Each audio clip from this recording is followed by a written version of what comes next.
You know, sometimes we say this, I fear only Allah, but I don't pray every day.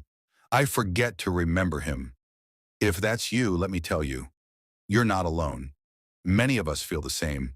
And honestly, that feeling itself is very powerful because it means your heart is still alive.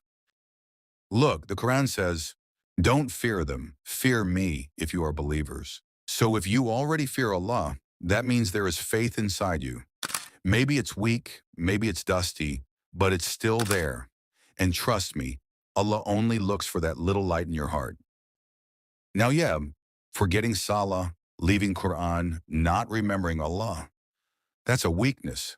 But weakness doesn't mean you're finished.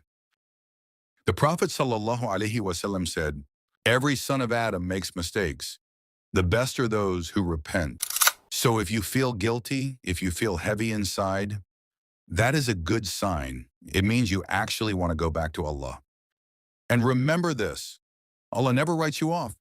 He never says, you're done. He says in the Quran, O my servants who wrong themselves, don't despair of my mercy. I forgive all sins. So even if you messed up 100 times, the 101st time, Allah is still waiting for you. So what should you do now? Don't try to be perfect in one night. Just start small. Pick one prayer, maybe Isha, maybe Jummah. Stick to that one. Slowly it will grow.